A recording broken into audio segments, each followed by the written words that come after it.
Oh, Soal judul aja lolos. iya. Oh bagus, kamulah ya dipertahankan. Yoi, pertahankan Pak. Iya kan? Terus kan judulmu Iya. sudah benar. Pembelian pesawat Boeing, termasuk di dalamnya kenapa 0%, dan yang paling penting itu adalah soal akses Amerika terhadap sumber daya alam Iya. kita. Saya menunggu beliau membicarakan itu di PSI. Gitu loh Dalam kira-kira. pidatonya. Dalam pidato. Yang ada justru membicarakan gajah sebagai binatang kesayangan. Berarti Pak Prabowo juga bisa dong diadukan ke polisi karena membuat perjanjian dengan gembongnya kapitalisme. Gibran tuh punya beban, bukan hanya beban konstitusi gitu ya. Beban Bukan. masa lalu dan beban masa depan Beban ini. dari ini warisan bapaknya.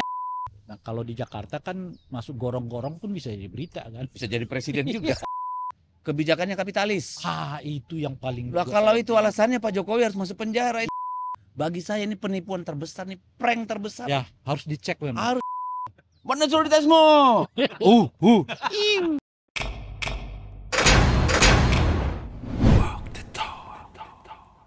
Harusnya kan presiden melaporkan kinerjanya itu pada pidato sebelum 17 Agustus kan? Tidak harus menunggu sampai tanggal 16 Agustus kan? Artinya orang sekarang bertanya-tanya kenapa kita seperti didikte Amerika kan? Kan sampai saat ini nggak ada baik menterinya atau siapapun yang menjelaskan mengapa kita harus impor sedemikian besar kebutuhan pertanian, migas gitu ya, pembelian pesawat Boeing, termasuk di dalamnya kenapa 0%, dan yang paling penting itu adalah soal akses Amerika terhadap sumber daya alam kita. Dan lucu kan mereka dibebaskan tarif, kita dikenain tarif gitu. Gimana? Nah, itu nggak ada penjelasan ke publik sampai hari ini gitu. Saya menunggu beliau membicarakan itu di PSI. Gitu loh kira-kira. Dalam pidato. Yang ada justru membicarakan gajah sebagai binatang kesayangan. Padahal Pak Prabowo sayangnya itu kuda sama kucing kan, nggak ada gajah di situ. Itu dia. Saya menunggu forum itu dipakai oleh Pak Prabowo untuk menjelaskan mengapa Amerika diberi akses tanpa batas terhadap. Atau kenapa tiba-tiba beliau balas suka gajah ya? Tiba-tiba saya suka gajah kata beliau ya kan. Itu jadi lalu buat laporan ke rakyat aja belum ada laporannya kan. Laporan itu tidak harus mesti formal gimana ya. Gitu kan, itu tadi misalnya melalui forum PDI pidatonya ya. Malah soal gajah, soal Indonesia gelap yang disebut didanai oleh koruptor gitu. Beliau nggak membicarakan soal mengapa saya menyetujui ya Amerika, ya Amerika. Macam-macam tuh.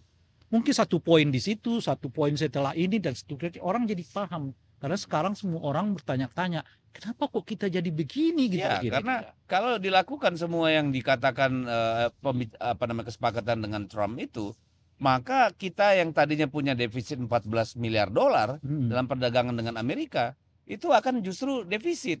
Yang tadinya surplus jadi defisit. Iya. Lah itu kan tidak adil ya. Iya. Dan malah aneh. Itu dia. Saya nggak terlalu mengerti ya kalau ekonomi ini gitu. Tapi kan ada kesan kita itu memberi terlalu banyak untuk mendapatkan yang terlalu sedikit gitu loh. Itu kan kesan yang apalagi menurut saya soal akses penuh Amerika terhadap sumber daya alam kita itu. Terutama tembaga karena ya kita kan punya masalah sangat krusial soal ini gitu ya. Belum lagi soal Freeport ya, macam-macam dan sebagainya. Sebenarnya maksudnya mungkin Freeport itu karena saya nggak tahu.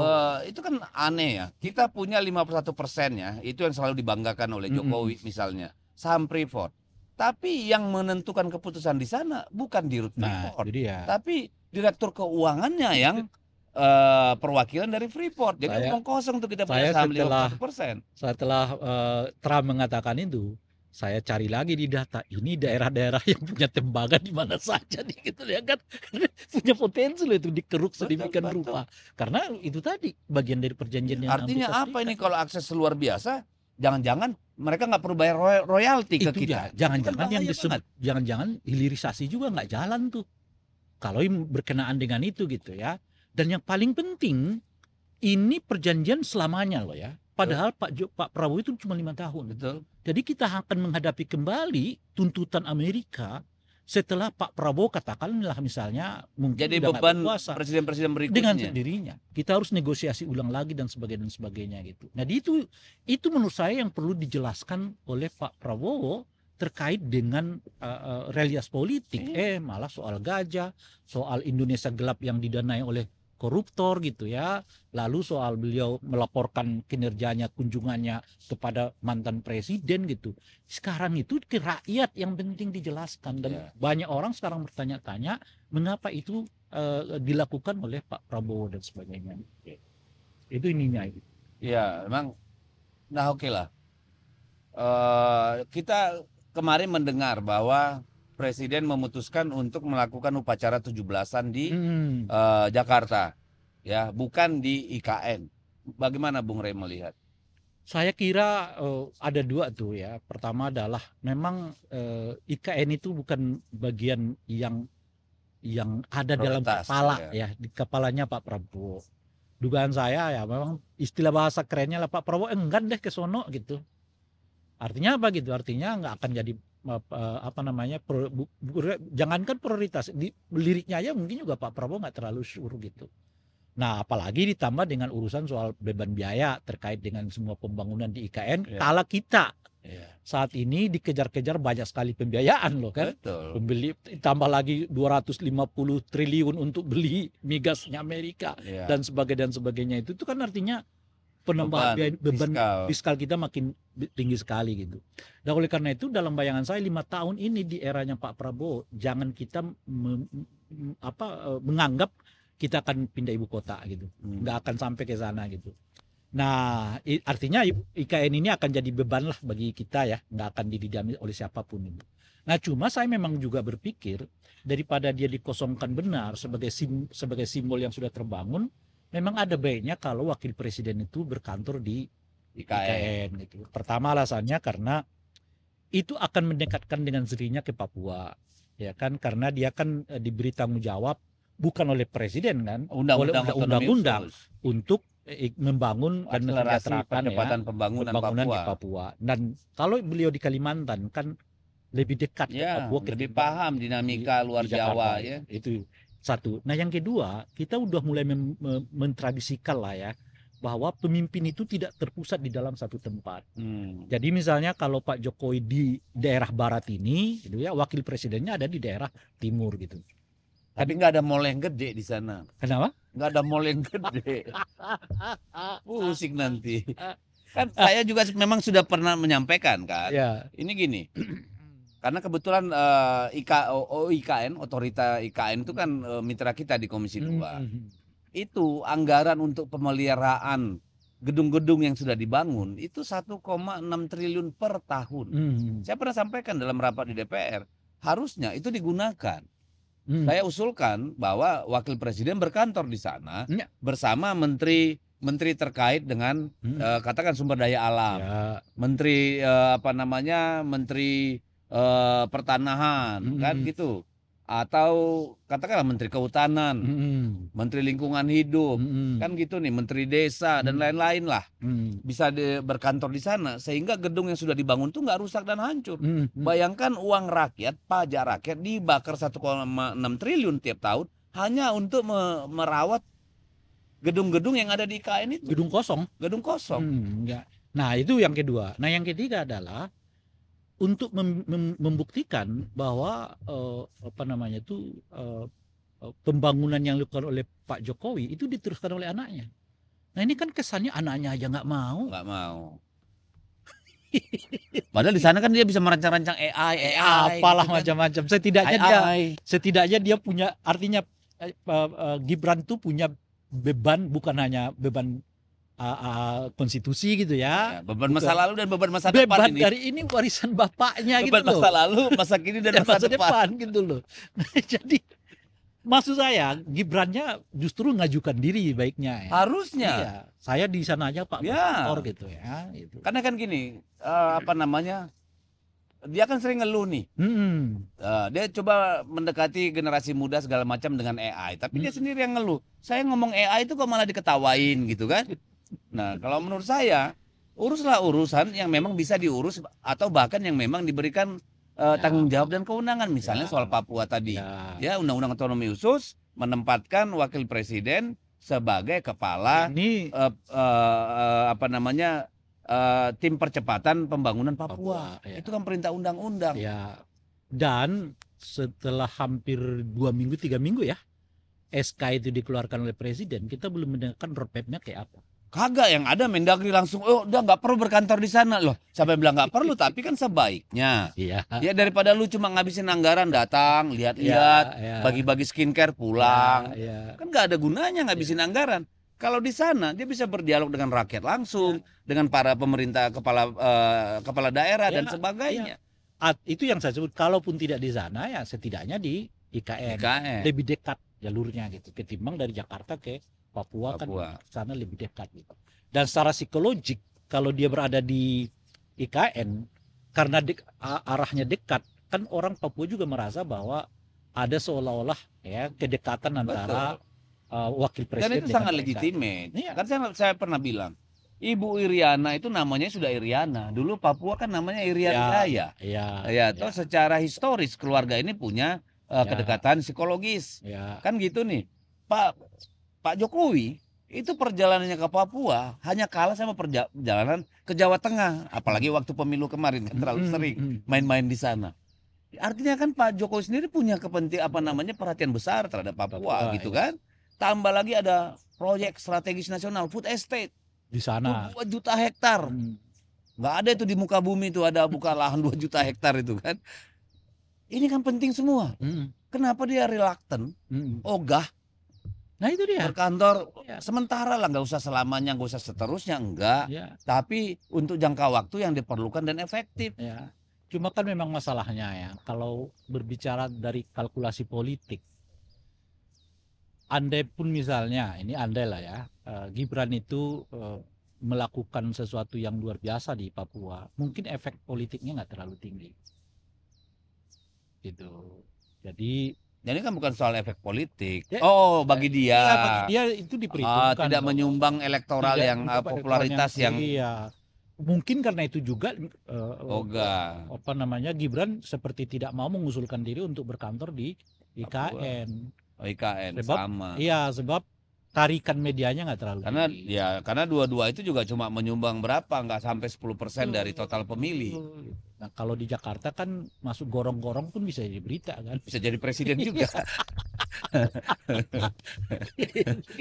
Itu gorong-gorongnya sakti. Bisa kita bikin tuh tempat tempat nyekar. Kita kalau di Kalimantan masuk gorong-gorong siapa yang lihat? Siapa yang lihat? Ada tutup orang.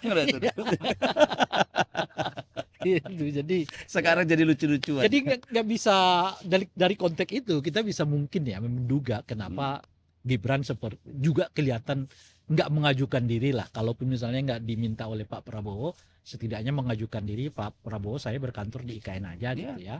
Toh kantornya udah ada, bangunannya udah ada ya, tinggal memindahkan segala sesuatunya gitu. Dan mungkin juga Pak Prabowo nggak akan melarang kan, kecuali ya Pak Prabowo melarangnya ya kita di sini bareng-bareng aja gitu.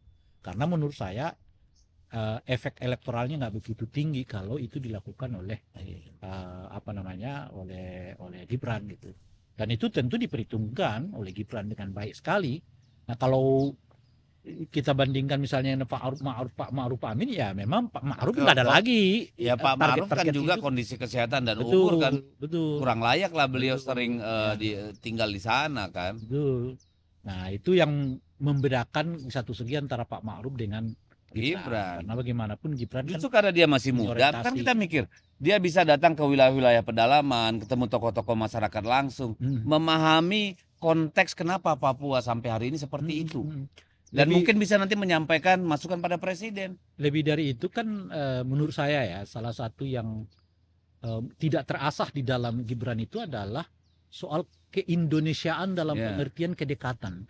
Beliau 5 tahun di Solo, lalu jadi wakil presiden. Nggak sampai 5 tahun. Nggak sampai 5 tahun. Jadi sejauh ini kota yang kita dengar dikunjungi oleh Gibran, sebelum dia tentu berkampanye, itu hanya Solo dan Medan.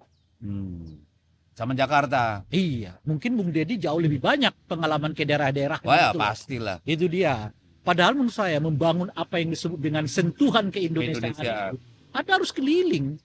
Pemimpin-pemimpin besar kita dulu mereka keliling dari kota ke kota dengan naik apa adanya gitu ya, sehingga betul-betul mereka mengerti karakternya, apa persoalannya, seperti apa struktur betul, itu yang masyarakatnya, selalu budaya dan diinikan Bu sebagainya Mega sama gitu. kita. Beliau tuh pernah dari ujung Aceh itu sampai ke Papua itu jalan nginap di kabupaten, kota, Ya, sehingga keindonesiaannya memang sangat betul. sangat kuat gitu ya. Nah, jadi nggak ada lagi perasaan bagi kita Jawa saja misalnya gitu ya, atau Sumatera. Enggak. Karena kita udah melihat semua realitas masyarakat kita dari ujung Papua sampai ke ujung Sumatera gitu. Nah, menurut saya kalau Gibran melakukan itu bagian dari beliau mengenal secara menyeluruh karakter bangsa kita, watak bangsa kita, dan apa kultur masyarakat kita seperti apa. Termasuk aspirasinya. Termasuk aspirasinya tentu saja. Atau mungkin ya kalau memang dia jago banget soal AI, dia bikin AI-nya yang bisa ada di sana orang dialog langsung gitu ya. Kayak Star Trek itu. Menarik tuh kalau bisa dikembangkan. Ya, iya. Kalau saya itu nggak ngerti. Tapi yang saya menjadi pertanyaan saya, kenapa tiba-tiba Nasdem yang ngomongin soal itu? Soal apa namanya, soal IKN. Gitu ya. Ini ada apa kalau dulu kan paling kenceng tuh Pak Surya Paloh kan soal itu. Kalau kita kan dari awal bilang bangunlah secara bertahap. Ya. Ini bukan proyek 3, 4, 5 tahun. Ya. Ini proyek bisa 20, 30 tahun gitu loh. Jangan terlalu nafsuan gitu kan. Tapi sekarang tiba-tiba Nasdem ngomong begitu. Ya karena mungkin itu tadi Nasdem udah melihat bahwa Pak Prabowo nggak punya minat sama sekali ke sana. Dan yang cuma solusinya ini menurut saya agak aneh juga Nasdem itu meminta supaya itu jadi ibu kota provinsi kan. Kalimantan Timur. Itu APBN segede itu. Itu kan dari awal didesain untuk ibu kota negara. Bukan didesain untuk ibu kota provinsi. Iya. Jadi itu jelas akan membebani keuangan provinsi kalau sampai mereka pindah ke IKN gitu. Jadi tapi bukan solusinya memang gitu. Tapi orang mulai perhatian kembali ke soal nasib IKN gitu. Kenapa IKN ini kok seperti tidak mendapat perhatian yang cukup dari Pak Prabowo gitu. Nah, kalau dengan desakan yang sedemikian besar, menurut saya Pak Prabowo setidaknya membuat yang kita sebutkan itu tadi, mendorong supaya Gibran untuk berkantor di sana, sehingga berapa tadi setahun kita 1,6 triliun. Itu nggak seperti sia-sia hanya untuk mendanai gedung kosong gitu. Di sana ada wakil presiden, ada 2-3 menteri ikut berkantor dan sebagainya itu gitu, sehingga 1,6 itu kita tidak seperti membakar uang gitu loh kira-kira. Iya.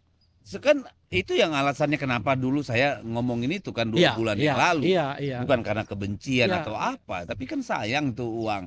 Dan bagi saya itu kesempatan buat Gibran juga memahami tadi keindonesiaan dengan segala kompleksitasnya, ditambah dengan urusan Papua. Ini kan 2 daerah yang sebenarnya ini kan lagi membutuhkan perhatian luar biasa kan. Kalimantan dengan potensi konflik apa namanya sumber-sumber agrarianya dan sebagainya. Papua yang juga masih seperti itu gitu ya. Ini kan sebenarnya kesempatan bagi Wapres Gibran gitu loh untuk hands in gitu. Setelah beliau ditunjuk dan diberi SK untuk pembangunan kesejahteraan Papua, dia udah pernah ke sana belum? Aku nggak pernah dengar sih. Nah, itu dia. Takutnya gua malah gitu dapat SK dia pulang lari-lari ke Oslo kan. Itu dia. Saya gimana? Saya belum mendapatkan informasi tentang roadmap-nya kayak apa dalam 5 tahun ke depan Papua di dalam bayangannya Gibran gitu ya. Apalagi saya juga belum pernah mendapat informasi setelah SK itu keluar beliau belum. Sebelum SK juga beliau belum pernah ke sana setahu saya. Ya kalau sebelum SK apalagi gitu. Setelah SK keluar pun menurut saya padahal Pak Jokowi daerah pertama yang dia kunjungin itu adalah Papua. Pak Prabowo juga gitu. Habis pelantikan dia langsung lihat Put Estate. Apakah menunjukkan ketidakikhlasan diberi amanah itu? Atau ketakutan terhadap tugas yang berat itu kan? Ya nggak apa-apalah. Ya mudah-mudahan Pak Gibran memahami lah bahwa dibutuhkan untuk berada di wilayah-wilayah yang membutuhkan perhatian luar biasa. Pak Presiden sudah pusing dengan urusan Republik yang begini kompleks, urusan internasional, ya dibantulah sedikit kan gitu kira-kira. Nah, kalau kita lihat lagi nih, kemarin ada putusan pengadilan untuk Tom Lembong, ya. Ini kan tuntutan Tom Lembong dan Mas Hasto itu sama-sama 7 tahun. Ini kenapa ya? Gitu kan orang jadi nanya-nanya, ini apakah ada secara numerologi gitu ya? Atau ini secara apa? message tersembunyi gitu kira-kira. Kalau Bung Rey ngelihat gimana? Ya saya nggak tahu kalau 7 di sini nih ya kan gitu ya. Cuma memang putusan hakim terkait dengan Tom Lembong itu ya menarik kita secara menyeluruh. Karena setidaknya ada 2 hal di situ. Hal pertama adalah soal tidak ditemukannya kerugian negara yang menguntungkan pribadi yang bersangkutan gitu. Dan yang kedua orang membicarakan soal niat jahat yang mensrea yang juga tidak ditemukan di dalam perkara ini gitu ya. Jadi kalau dua-duanya nggak ditemukan kan itu kalaupun dianggap kesalahan itu kesalahan administratif harusnya pidananya gugur. Pidananya gugur itu. Alasan hakimnya lagi misalnya itu apa namanya kebijakannya kapitalis. Itu yang paling. Nah, kalau itu alasannya Pak Jokowi harus masuk penjara itu apa namanya undang-undang cipta kerja itu kapitalis liberal banget itu. Itu yang membuat saya aduh kok jadi begini gitu ya. Kita jadi komunis salah pidana, jadi kapitalis pidana, tapi yang nggak dipidana itu jadi penjilat doang kayaknya. Dan kalau itu terjadi, berarti Pak Prabowo juga bisa dong diadukan ke polisi karena membuat perjanjian dengan gembongnya kapitalisme. Ngeri kan? Gimana nggak kapitalisnya memberikan akses seluas-luasnya? Pada saat negara itu justru melakukan proteksi terhadap produk-produk mereka. Nah, itu satu. Nah, yang kedua adalah kok kapitalisme yang justru yang dilakukan oleh Tom Lembong itu adalah negara mengintervensi pasar. Kalau negara mengintervensi pasar itu justru antitesis terhadap kapitalisme. Mestinya dibiarkan saja. Kalau mau bicara kapitalisme, semua orang berlomba-lomba impor gula masuk ke Indonesia. Negara coba administrasi. Padahal kan selama Tom Lembong menjabat itu dia hanya mengimpor kurang lebih berapa? 5 juta ton. Iya. Sementara Zulkifli Hasan tuh 18 juta ton apa 15 juta ton. Ya kalau bobot kapitalismenya gimana? Iya gimana tuh Pak Zul bisa tenang-tenang aja kan? Itu yang nggak masuk akal saya. Emang kelihatan gitu banget bahwa ya ini hukumnya agak aneh-aneh gitu ya. Yang dilakukan Tom Lembong itu justru adalah antitesa terhadap kapitalisme. Kapitalisme itu adalah pasar bebas, membiarkan profit sebesar-besar, nah, justru keterlibatan negara harus dieliminir. Ini enggak, negara ngatur, yang boleh ekspor itu sekian, yang ngekspornya ini gitu.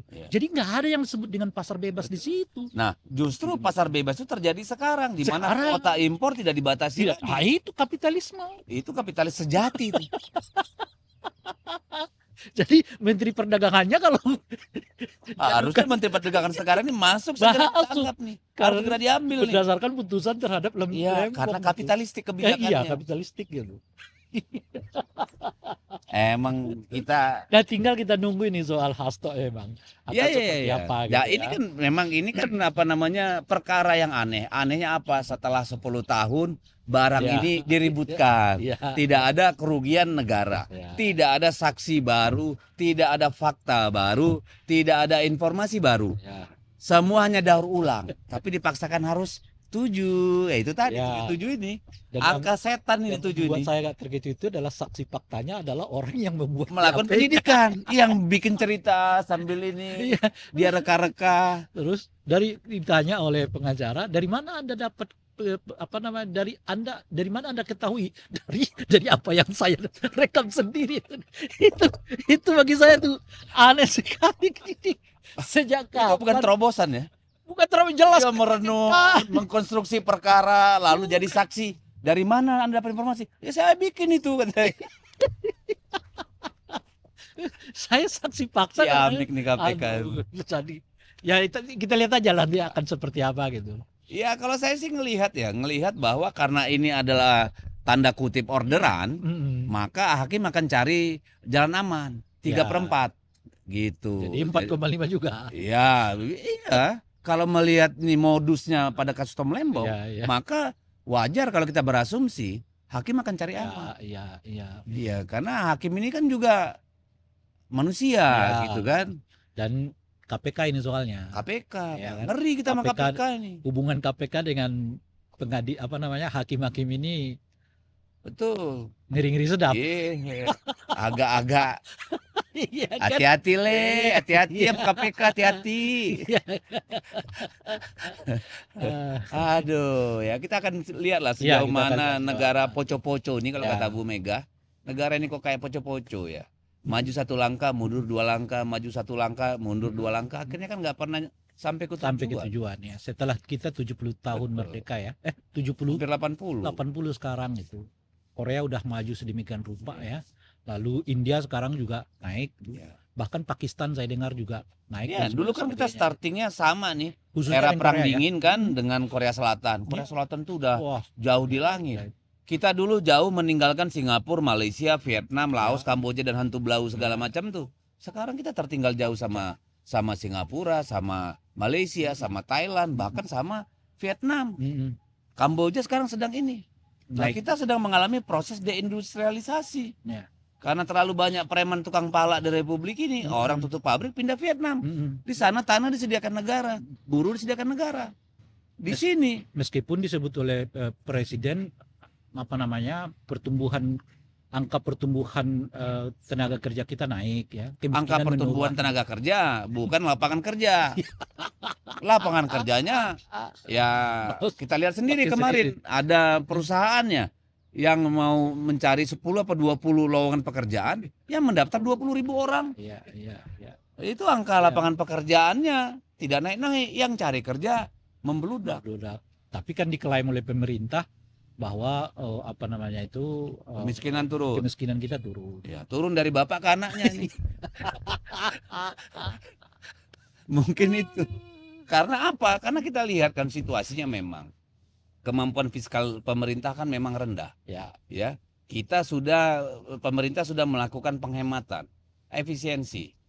Tapi sembari menambah utang. Ini kan kita bingung nih kan. Sembari menambah utang, pada saat yang sama pendapatan negara itu defisit. Antara 400 sampai 600 triliun. Artinya tidak ada uang yang dibelanjakan oleh negara secara cukup untuk menggerakkan, menstimulasi ekonomi. Kan gitu nih. Nah, akhirnya apa? Orang makin mantap nih. Makan tabungan. Pada saat seperti ini. Nah, gimana dong? Ya, tapi kan uniknya di tengah seperti itu presidennya masih tetap meyakini bahwa kita sedang baik-baik saja sebenarnya. Gitu. Bahkan luar biasa. Kemarin peresmian Koperasi Desa Merah Putih, 80.000 desa kelurahan udah siap bikin koperasi. Gimana, Bung Rey? Cara-cara kerja kayak begitu menurut saya harus dihindari. Ya, tapi di era Pak Prabowo ini apa yang terlihat dalam 2 hari 3 hari terbayang oleh beliau harus segar mungkin diwujudkan. Itu menurut saya cara memimpin yang ngeri-ngeri sedap juga itu. Dan antara tiba-tiba saja muncul kan. MBG tanpa studi macam-macam sudah langsung diterapkan gitu. Lalu soal Koperasi Merah Putih entah di mana studinya apanya macam-macam sudah keluarkan uang, mestinya di September tiba-tiba pertengahan Juli juga udah bisa keluar gitu.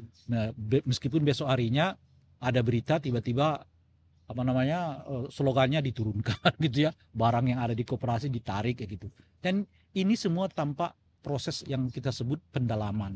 Jadi serba uji coba yang tentu saja akan membuat 5 tahun mungkin nggak akan stabil dan seterusnya. Gitu. Kalau menurut saya lihat, karena saya pernah di Komisi 6 dan ikut ngurus yang namanya Kementerian Koperasi ya.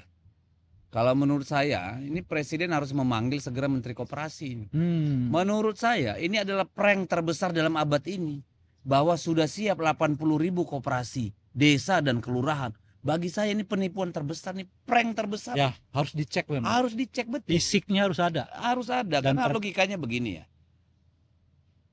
Yang disuruh bangun itu desa kelurahan. Itu dulu, jangan-jangan memang presidennya juga nggak butuh kayak begitu. Oh gitu. Dia hanya mendengar, gimana Menteri Koperasi? Sudah siap Pak, 80.000 itu tinggal kita telepon aja, kita telepon aja itu jadi itu semua. Tiba, beliau nggak ngecek mana daftar-daftarnya, mana pengurusannya, mana rekeningnya, aktenya, mana bisnis proposalnya. Nah sebagainya. Jadi boleh jadi juga presidennya nggak butuh penjelasan detail yang kayak begitu. Beliau cuma dengar, Pak, September kita majuin ya, Juli. Wah, bisa begitu cepat. Oh, kita hebat Pak kalau kerja, ya kan? Jadi, soal judul aja lolos. Iya. Oh bagus, kamu layak dipertahankan. Pertahankan Pak. Teruskan judulmu sudah benar.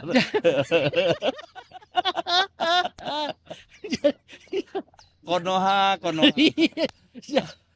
Kita nggak tahu, jangan-jangan presidennya juga begitu juga gitu saya. Gitu. Karena begini ya, coba dibayangkan misalnya, itu dikatakan 80.000 desa kelurahan kan. Dikatakan bahwa sumber pembiayaan koperasi itu datang dari dana desa dan anggaran dana desa yang transfer dari pusat. Itu 2 miliar. 3 miliar akan datang dari Himbara. Himpunan Bank Milik Negara, ya, Mandiri, BNI, BRI, ya, dan kawan-kawan lah gitu kan. Ini murni harus ada kolateral, ya, tidak gratisan nih barang ini, karena kalau nggak masuk penjara nanti mereka ngasih kredit sampai ratusan triliun kan. Nah, pertanyaan saya pertama, kelurahan tidak punya anggaran desa, ADD tidak punya dana desa, lalu mereka modal awalnya dari mana? Apakah anggaran kabupaten kota? Kan gitu nih, iya kan?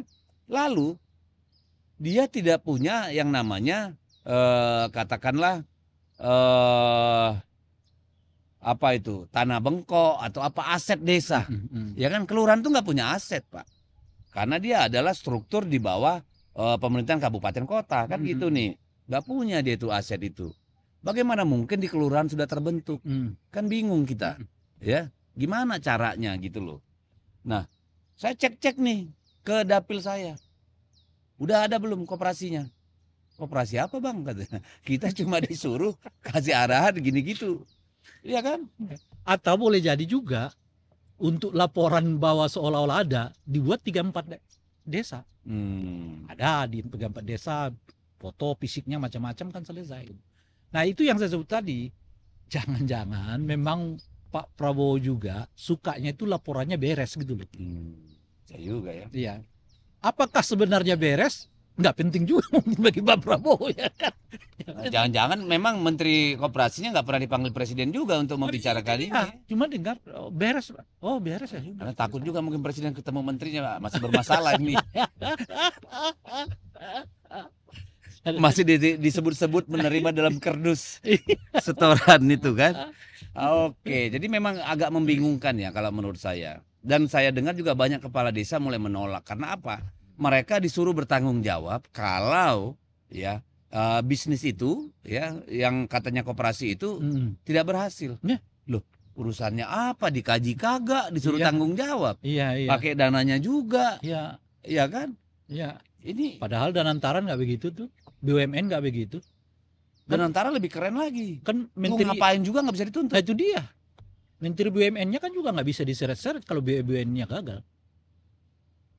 Loh, kenapa koperasi kepala desanya ikut diseret-seret kalau koperasinya gagal? Kan tidak di bawah apa namanya itu ya, kekuasaannya. Kan koperasi itu harus badan mandiri sendiri. Iya dong. Itu yang disebut dengan koperasi. Ya, karena kan koperasi kan itu harus adalah milik anggota kan. Iya.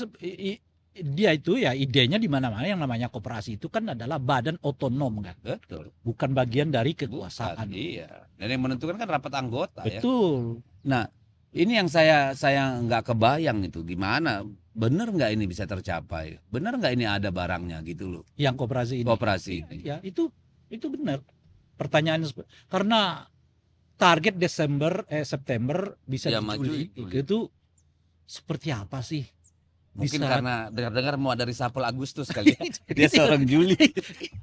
Jangan sampai awak ketendang dulu. Itu yang saya bilang tadi, Pak. Beres Pak. Nah, kebetulan ada pula presiden kita ini yang nggak perlu detail gitu loh. Nggak perlu mana ini laporan. Yang penting laporannya bagus. Iya. Pantas. Karena sekarang aja nggak pernah lagi beliau ngomongin soal makan bergizi gratis. Itu dia. Pemeriksaan darah gratis. Nggak pernah lagi diomongin. Betul. Jadi, hebat kau ya.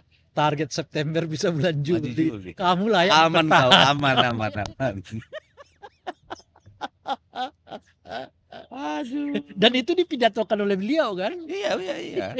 Aku juga kaget karena tahu persis saya tidak semudah itu. Itu dia. Padahal nih ya, proposal bisnisnya sederhana. Ini dalam bayangan mereka. Ini koperasi-koperasi ini akan menjadi penyalur pupuk, subsidi, gas melon dan segala macam. Dia nggak sadar bahwa Indonesia ini luas banget. Tidak semua daerah di Indonesia ini adalah daerah konversi. Misalnya dapil saya itu, ya itu ada beberapa kabupaten tidak menjadi daerah konversi, sehingga tidak ada subsidi gas melon di situ. LPG 3 kg nggak ada, gitu loh. Nah, lalu mereka mau jualan apa? Subsidi pupuk juga nggak ada di sana. Rakyat suruh cari pupuk sendiri. Jadi mata rantainya itu nggak kelihatan. Nggak kelihatan. Seperti apa bekerjanya. Iya. Tiba-tiba fisiknya udah ada semua. Betul. Dan kalaupun misalnya itu nanti utamanya di Jawa, ya diambil oleh koperasi. Artinya mereka yang berusaha sekarang mati dong. Yang agen pangkalan, agen itu gitu ya, pangkalan gitu loh. Ya kan mati. Pangkalan pupuk, pangkalan gas melon diganti oleh koperasi ini. Lah kan nambah-nambah pengangguran kita ini. Artinya sebetulnya potensial akan menjadi saingan UMKM. Bukan hanya saingan, membunuh. Nah, itu karena pasti diambil. Di satu segi kita sedang mendorong UMKM ini tumbuh subur. Tapi saat yang bersamaan objek dari bisnis mereka justru disedot oleh negara melalui koperasi gitu. Jadi seolah-olah koperasinya, tentu ide koperasi benar sudah. Benar. Cara ngelolanya ini yang kita jadi. Dan timetable-nya, mungkin lalu dalam sekian bulan bangun 80.000 koperasi. Suruh tentara ngerjain juga belum tentu bisa. Ya itu tadi, hal yang seperti ini menurut saya yang kita diskusikan ini perlu menjadi catatan bagi Pak Prabowo. Sejauh apa sih sebetulnya kinerja para menteri-menterinya. Betul. Gitu. Jadi jangan terdengar elok saja, tapi sebetulnya di bawahnya tidak seperti yang disampaikan kepada prank, prank aja kan. Itu yang dalam tipu-tipu halus. Tiba-tiba udah muncul ada yang fotonya udah diturunin, barangnya udah ditarik ya kan, dan itu baru satu, kita belum dengar di daerah lain ya.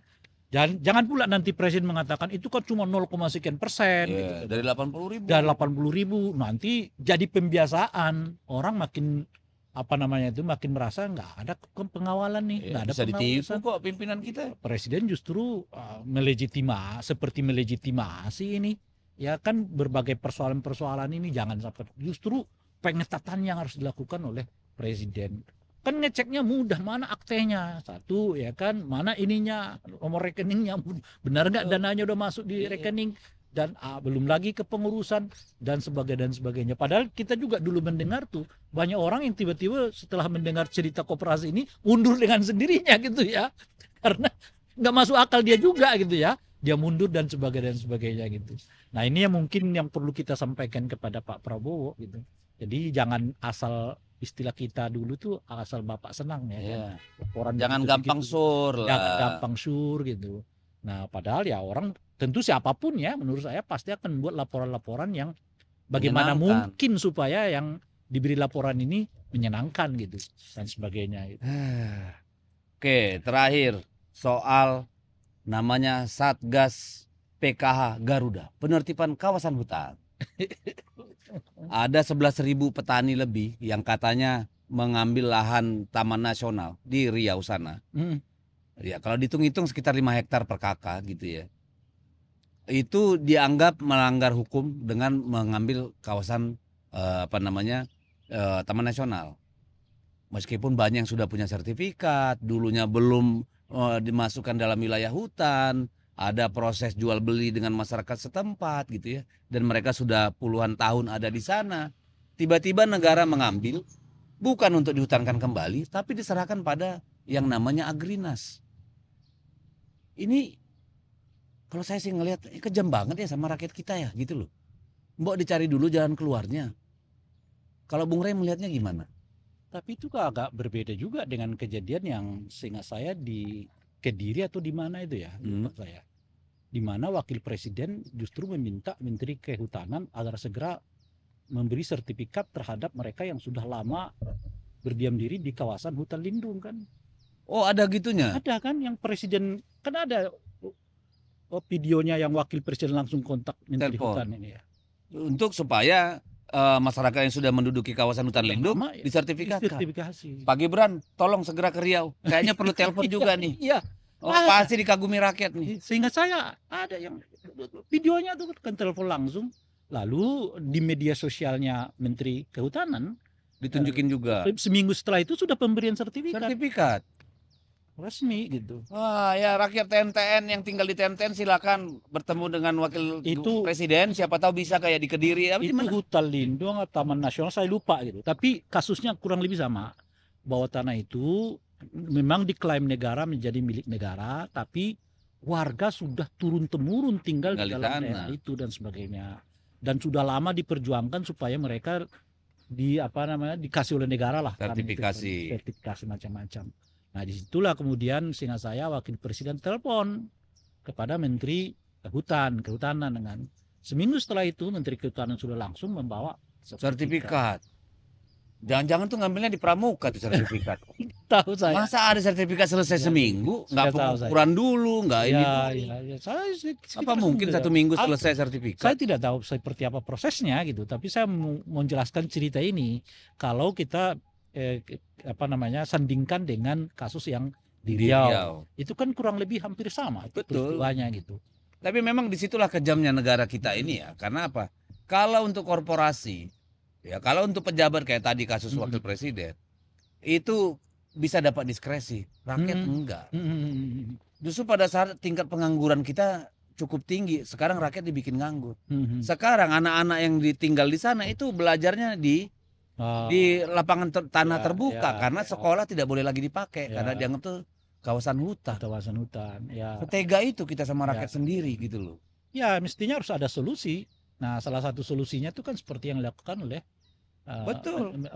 wakil presiden. Iya, karena kalau perusahaan ada IPPKH izin pinjam pakai kawasan hutan bisa alih fungsi, kok rakyatnya enggak? Ya. Atau ambil contoh, sudah disita itu lahan salah satu perusahaan 200.000 hektar. Kenapa tidak mereka kemudian dipindahkan ke sana gitu loh untuk mengelola luasan lahan tertentu yang tidak jadi hak milik tetap milik negara. Atau kita bisa mengelola lahan itu ya dengan tetap mencari luasan lahan yang sama untuk dihutankan. Atau kebun itu tidak seperti sekarang monokultur berat, tapi misalnya lah katakanlah per 100 meter bukan 100 meter persegi. Ya katakanlah persekian luasan itu ada tanaman pohon non sawit misalnya gitu loh, sehingga keanekaragaman hayatinya tetap terjaga misalnya gitu. Sehingga saya yang kasus yang saya sebut tadi itu semacam tukar guling itu kan. Betul. Jadi lahan yang sudah ditempati ini ditukar gulingkan dengan lahan lain, lahan pengganti oleh pemerintah daerah setempat. Gitu. Kan artinya itu solusi. Ada solusi. Ini yang memanusiakan orang. Betul. Gitu ya. Nah, kalau model ini dipakai kan sebetulnya kasus yang sama bisa diterapkan di Riau itu. Iya. Gitu. Termasuk yang salah satunya itu yang di Padang apa namanya itu ya? Padang Lawas. Bukan, ya di Riau juga kan? Oh, okay. Yang Batam ya. Batam. Lah ya kan warga Padang Panjang apa yang di Batam itu yang mau direlokasi macam-macam. Oh, yang Rempang. Yang Rempang. Nah, gitu. Kan itu juga. Ya itu lagi aneh itu. Orang nelayan disuruh tinggal di rusun jauh dari sana. Itu. Perahunya ditambat di mana nggak jelas. Emang Konoha. Nasib apa kita dulu semua kayak begini. Aduh. Jadi ya memang cukup mengerikan ya, karena kita selalu, bukan kita lah, pemerintah selalu gagal memaknai kemanusiaan dan manusia. Saya nggak kebayang itu, harusnya kita melakukan justru redistribusi lahan, ya, karena manusianya nambah, tanahnya enggak. Ini enggak kita ambil, ya kasih jadi BUMN, bukan distribusi agraria yang dilakukan. Meskinya dari dulu kan sebetulnya udah harus dilakukan. Betul. Jadi ya, kita tidak kekurangan lahan lah kalau untuk soal pengganti. Ya, cuma kan kalau orangnya yang dipindah, ada tragedi kemanusiaan di dalam. Betul. Untuk kebutuhan yang bersifat sebetulnya bisa diganti. Kan kalau tanaman ini katakanlah misalnya kalau perkebunan ini kan bisa kita gantikan di tempat yang lain. Dan itu sudah terjadi di banyak tempat. Tempat dan sebagainya. Tapi bukan orangnya yang dipindah, kebunnya yang kita pindahkan. Betul. Mengingat ada sejarah di situ, ada memori di situ, ada hubungan. Ya, karena kan ini Satgas ini kan kemudian di desa-desa itu di banyak tempat termasuk di dapil saya di Kalimantan Utara. Pagi-pagi itu sudah ada pelang, tanah ini adalah dikuasai oleh Satgas, PKH. dilarang memasuki, memanen dan sebagainya. Padahal rakyat berkebun di sana. Kalau dia tidak berkebun, tidak memanen, nggak makan keluarganya, nggak bisa biaya anak sekolah. Lah ini nggak ada solusi, udah langsung main ditetapkan begitu. Mereka nggak berani masuk ke lahan, takut dipidana.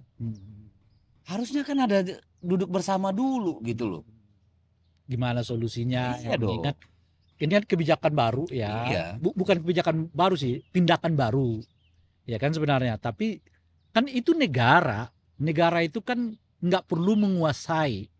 Karena kalaupun ia menguasai, ujung-ujungnya kan distribusi kesejahteraan untuk rakyatnya kan.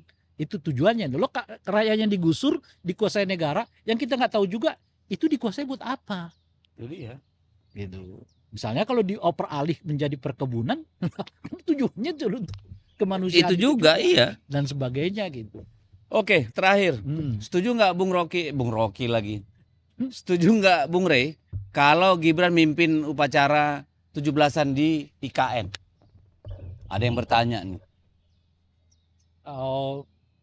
Kalau konteksnya seperti yang kita sebutkan itu bukan soal setuju, sudah seharusnya dilakukan. Sudah seharusnya ya.